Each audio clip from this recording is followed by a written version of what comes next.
perbaikan karena memang elektrik potensial itu sangat penting di dalam tubuh kita. Semakin bertambah usia itu bakal makin berkurang ya.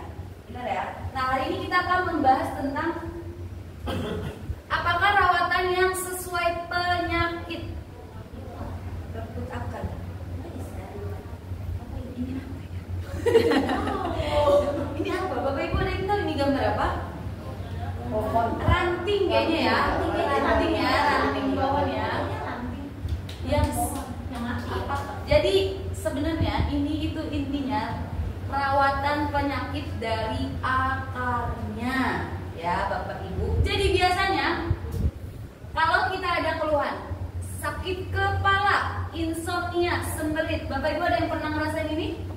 Ci Chelsea pernah ya? Sakit kepala sering atau jarang-jarang? Sering. Cik beneran. Udah terdaftar kan? Oh iya, ada vertigo ya Ci Chelsea ya. Oh, baru 6 bulan terakhir. Itu karena apa? Sakit kepalanya.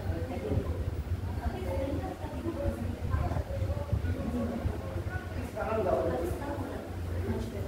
Oh, gitu. Kita kasih tepuk tangan Bapak Ibu. Jadi, ya mampus lah ini. Begini. Oke, ada orang ya. Nah, nggak mau pulang. Nah, jadi Bapak Ibu, sakit kepala, insomnia, sembelit. Nah, ini semua itu mengganggu aktivitas kita sehari-hari. Ci Chelsea gimana? Ada vertigo, ganggu aktivitas? Ganggu banget, betul. Karena muter semuanya Ci kalau vertigo.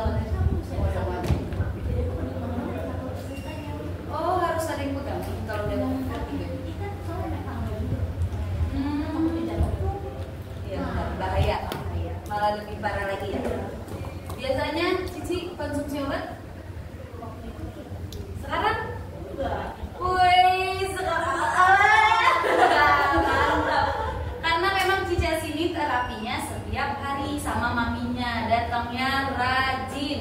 Jadi Bapak Ibu yang belum ada perbaikan boleh datang setiap hari. Walaupun sudah ada perbaikan sekalipun, datang juga setiap hari. Jangan malah datangnya ke obat, suntikan atau karena kita rawatan dari akar, kita itu cabut akar semuanya. Bukan hanya daunnya aja, batangnya aja enggak, tapi benar-benar dari akarnya, dari penyakitnya. Makanya nggak heran kayak misalkan siapa? Oh ini kayak Palias 10 hari tapi kulit menjadi lebih cerah. Padahal permasalahan Palias itu bukan kulitnya.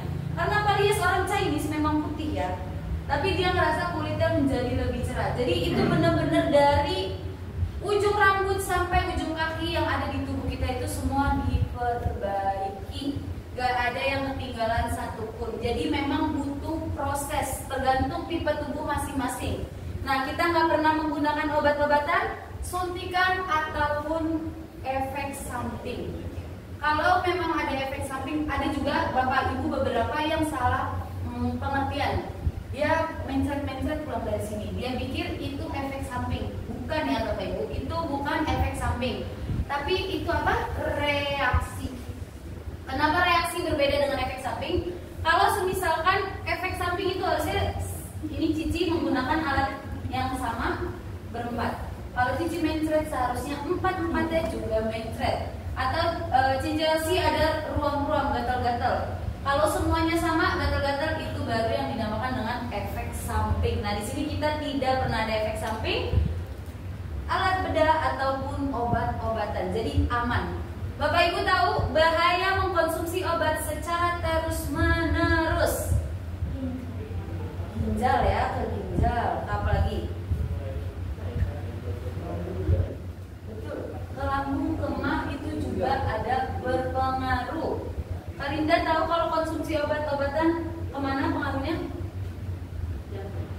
Jantung, iya. Jantung. Hati itu juga. Bapak Ibu pernah dengar ya penyakit liver ya? Itu karena memang obat yang kita konsumsi biasanya diproses juga di bagian liver kita. Jadi itu bisa merusak bagian liver kalau sering mengkonsumsi obat-obatan. Nah, kalau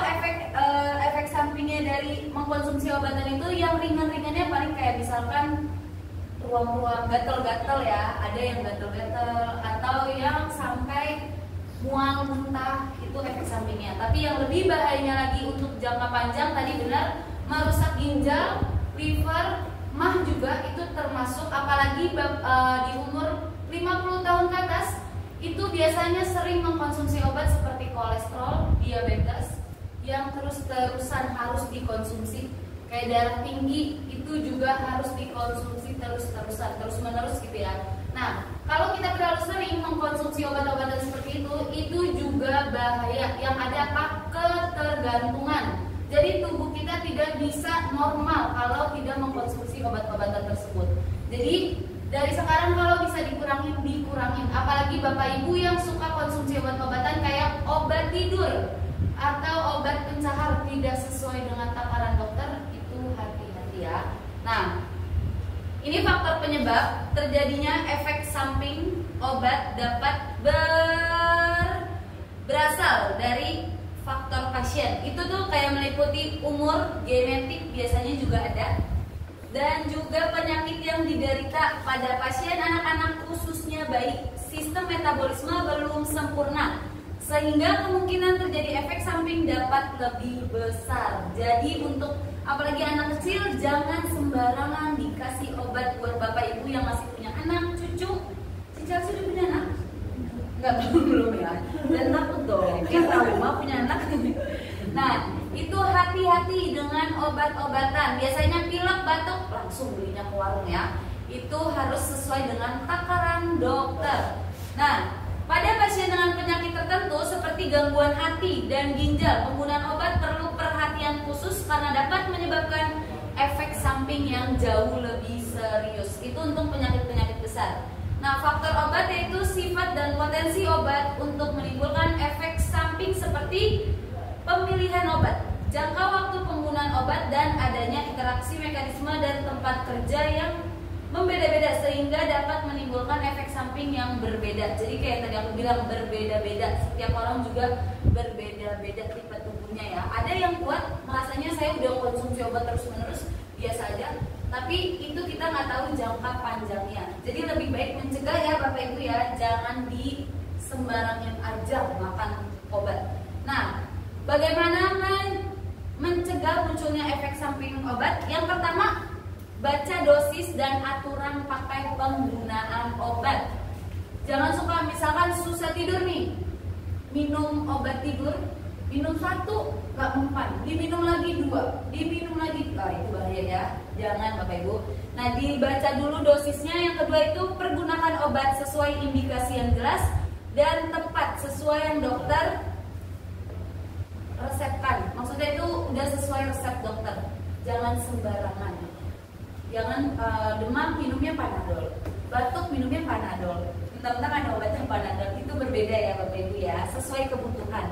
Berikan perhatian khusus terhadap penggunaan dan dosis obat pada bayi, pasien usia lanjut, dan pasien dengan penyakit hati atau ginjal. Itu balik lagi kayak yang aku bilang, tipe tubuhnya berbeda-beda. Jangan misalkan Cicil sih minum Panadol biasanya 1, nanti dikasih ke adiknya 1 juga. Itu dosisnya sudah berbeda. Makanya nggak boleh sembarangan. Beritahukan ke dokter apabila Anda sedang hamil, menyusui, alergi obat tertentu, memiliki penyakit diabetes, penyakit ginjal atau liver, sedang meminum obat lain atau suplemen herbal. Jadi kalau ke dokter, kita juga bilang kalau kita ada apa-apa, ada keluhan apa, lagi konsumsi obat apa, itu dikasih tahu. Karena ada beberapa obat yang tidak bisa digabungkan. Jadi konsultasi dulu ke dokter biar aman ya. Nah, ini efek samping obat. Efek samping obat adalah setiap respon obat yang merugikan akibat penggunaan obat dengan dosis atau takaran normal. Biasanya yang Bapak Ibu yang suka mengkonsumsi obat kayak apa ya? Kayak kolesterol, diabetes itu kan setiap hari kita minum.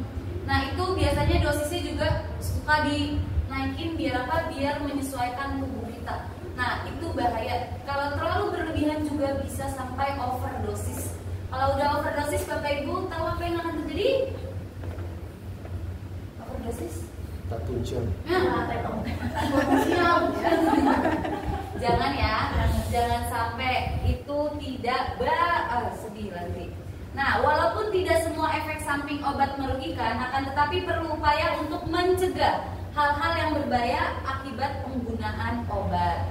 Ada dua nih kategori efek samping obat. Yang pertama itu efek samping yang diperkirakan, yang bisa kita perkirakan ya. Yang kedua itu efek samping yang tidak dapat diperkirakan. Nah, iya sih. Ini efek samping obat bukan ya?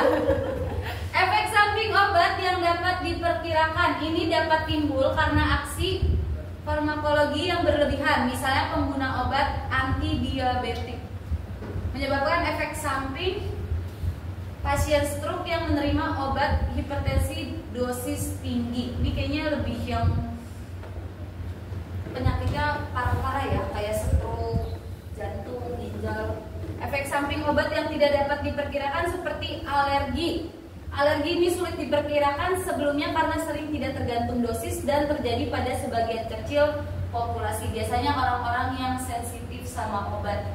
Makanya kalau ke dokter akan ditanyain ya, ada sensitif apa, alergi obat apa enggak, itu biasa ditanyain gitu sama dokter. Nah, untuk mencegah dan mewaspadai keluhan dan gejala ditandai reaksi imunologi seperti ruam kulit, gatal, dan sesak nafas.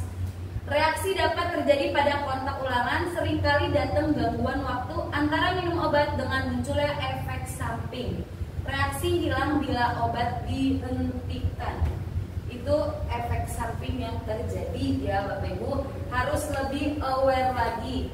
Nah, pada dasarnya obat-obatan juga yang tadi Melati bilang hanya menghilangkan rasa nyeri, tapi tidak memperbaiki dari akar. Makanya seringkali kita kayak minum obat tidur, contoh kecil ya. Itu hari ini minum, bukan berarti kita besok-besoknya jadi gampang tidur. Enggak ya, besok tetap lagi susah tidur karena itu hanya menghilangkan sesaat aja, tidak untuk berkepanjangan. Dan kalau kita sering-sering konsumsi itu juga berbahaya. Bapak Ibu, terapi di sini kita terapi menggunakan elektrik potensial, perawatan dari akar. Jadi benar-benar diperbaiki dari darah. Karena kebanyakan penyakit itu berhubungan dengan darah.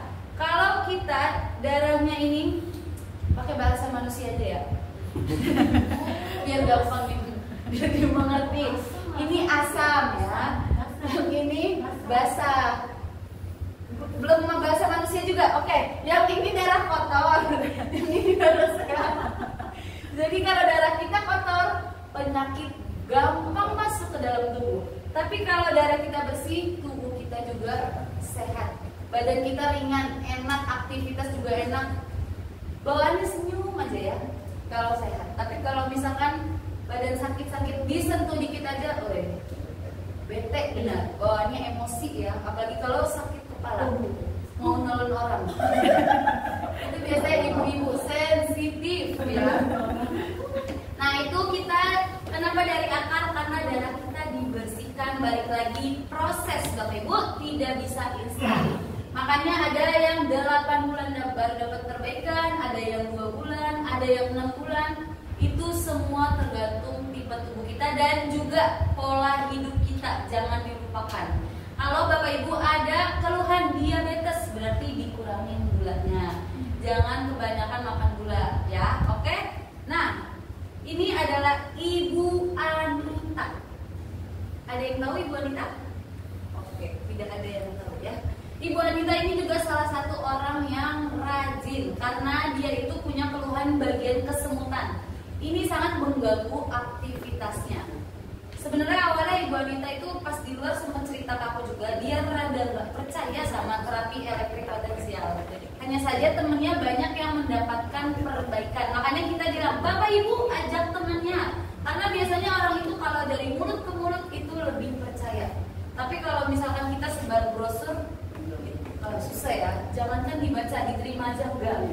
Jadi makanya Ibu Anita ini pun diajak sama temennya. Akhirnya dia mendapatkan banyak perbaikan